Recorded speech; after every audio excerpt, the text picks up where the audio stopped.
So I'm going to do something similar. I'm going to recount a bit of the history of the United States to think about our democracy. We'll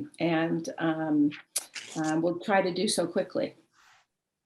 So just a minute. Okay, the United States is what can, I think, fairly be described as a representative democracy.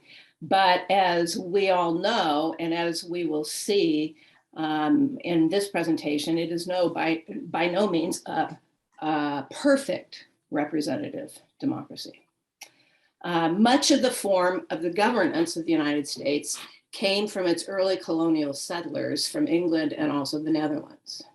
They were Puritans, Protestants who came to the shores of North America in search of the freedom to practice their religion their own way and to organize governance as they chose. In the 16th century Protestant Reformation, which split with Catholicism and the authority of the Pope, encouraged in these Protestants attitudes that were distrustful of central authority, and any authority being lodged in one group or one individual, like a pope or a king. Puritanism encouraged attitudes that were individualistic, tolerant of differences in ideas, and eager to separate church and state, since they themselves had been the victims of persecution in Great Britain by the dominant church state. In 1630, King Charles of England gave the people of the Massachusetts Bay Colony the right not only to colonialize the area, which is now known as Massachusetts, but also to choose how to govern themselves. They called themselves a commonwealth and chose a representative form of government. And they practiced this government already in their churches. And this commonwealth was composed largely of self-governing congregations. And it established laws like the right to vote, to choose one's leaders, the prohibition of clergy holding public office, and so forth. So in the American colonies in general, one found elective representative bodies, legislatures, chosen in town hall meetings, and a shared understanding that legitimate government came from the will of the people. Eventually, of course, we know the history. The colonies decided that they wanted independence from Great Britain, that its rule was oppressive and unjust, and they engaged in a war of independence. The Declaration of Independence on July 4th in 1776 says, "We hold these truths to be self-evident that all men are created equal. They're endowed by their creator with certain unalienable rights, and that among these are life, liberty, and the pursuit of happiness." And then important for our discussion, that to secure these rights, governments are instituted by men, deriving their just powers from the consent of the governed. That wherever any form of government becomes destructive of these ends, it is the right of the people to alter or abolish it. So from the Declaration of Independence in 1776 to the Constitution in 1787, a lot was going on in those years. And there was between them, there was something called the Articles of Confederation in 1781 that actually made a deal between the states in the North and the states in the South, trying to keep the colonies together to form one nation, because the Southern states refused to join this emerging nation unless they could keep their slaves. And so the Articles of Confederation in 1781 made a compromise saying, yes, you can keep your slaves. We won't attack the slave question for another 25 years until after we're a country. And then the slaves counted in the Southern slaveholding states as 3/5 of a person, each slave, as 3/5 of a person, they counted for the state's numbers of representatives to the Congress. So they counted to support greater power for the states from the South, but they themselves couldn't vote. You understand what I mean? Because the House of Representatives is based on how many people each state has, how many representatives they have. It's proportional that way. So the southern states and the northern states had a long, drawn-out argument, and decided the northern states decided that this compromise was worth it because they wanted to keep the southern states in the Union. And they left regulating slavery till much later. So then in the Constitution of 1787, 2 houses were elected. The Senate, which each state has 2 representatives, and then the House of Representatives, which is based on the population of each state, and the executive power of the president. And the power of the president as commander-in-chief, power to make treaties and so forth. But much of the power remained then and does still remain in each individual state. States have a lot of power in and of themselves. Then they also a Supreme Court and so forth, and the freedom of religion, freedom of speech, of the press, right to assemble peacefully to petition the government for the redress of grievances. So in short, a representative democracy was formed over, based largely on cultural practices of the early settlers.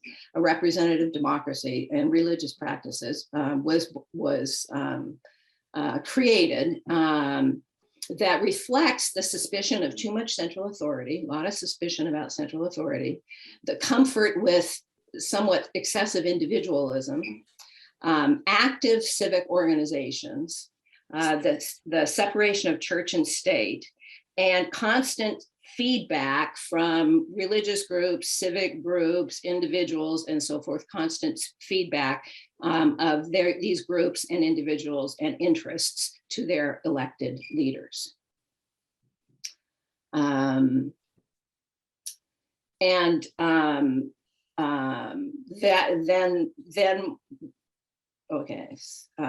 So and today, even today, we disagree on who the we the people is. We agree on we the people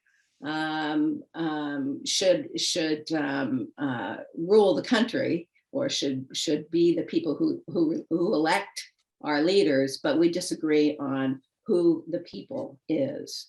Women got the vote only in August of 1920, after a long agitation for the vote.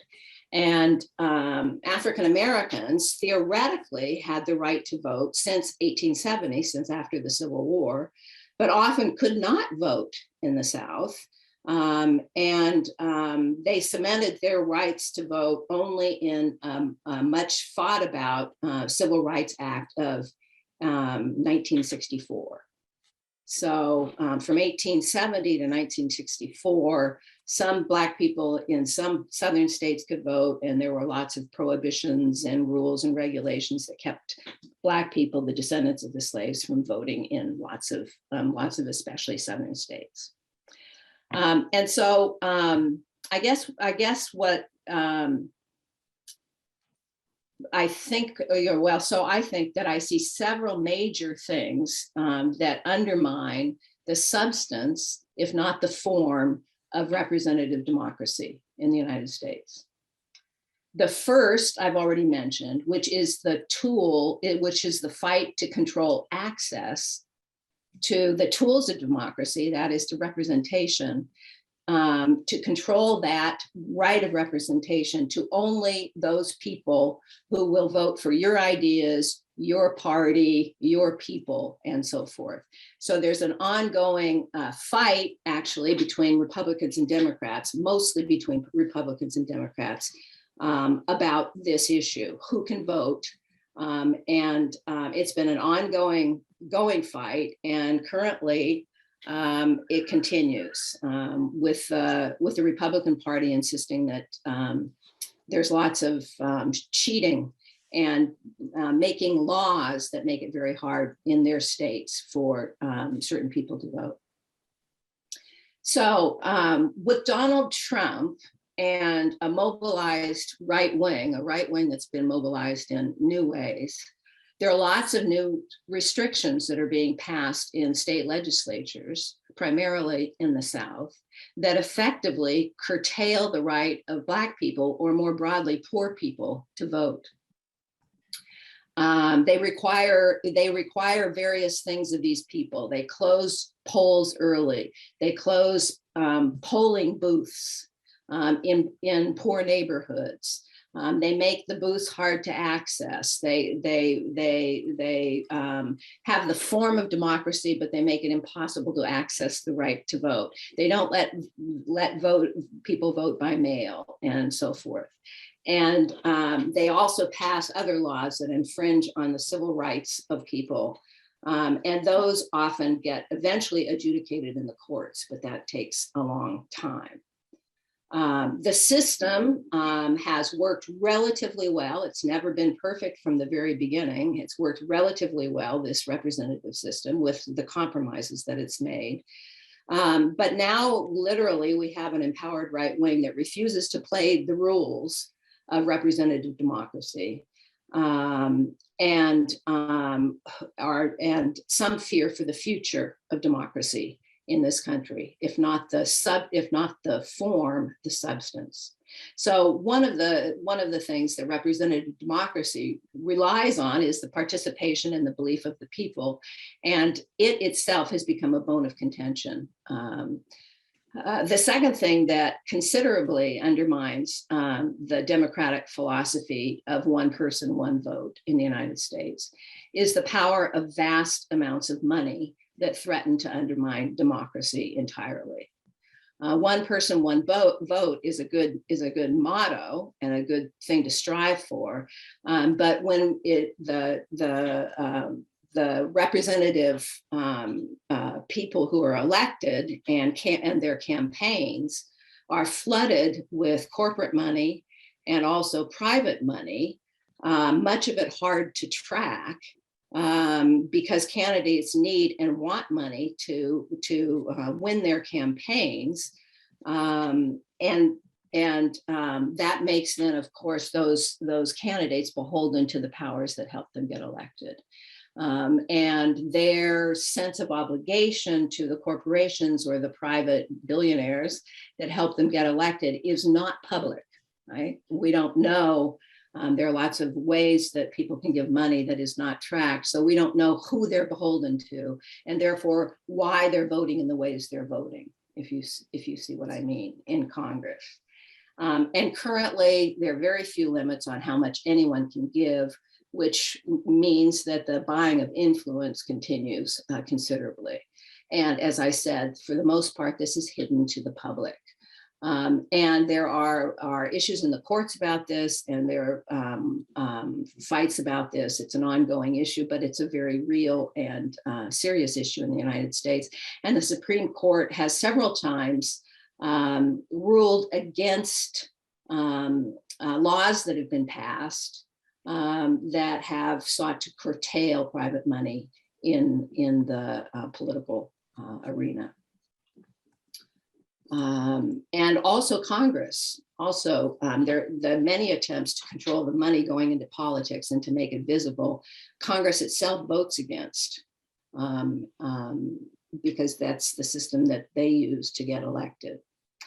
And finally, I guess some also wonder whether this form of democracy, political theorists and perhaps ethicists, wonder whether this form of democracy, this representative form of democracy, and its practices and habits and values can survive when the source, the original source of this democracy, the lively and democratically run Protestantism, is rapidly disappearing. in the United States.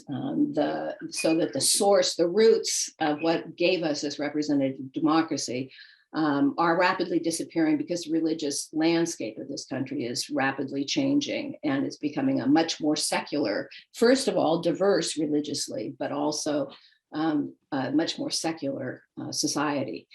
So some political theorists really worry about, will we lose the habits? Have we lost the habits and the practices and the values that can sustain this source of representative democracy?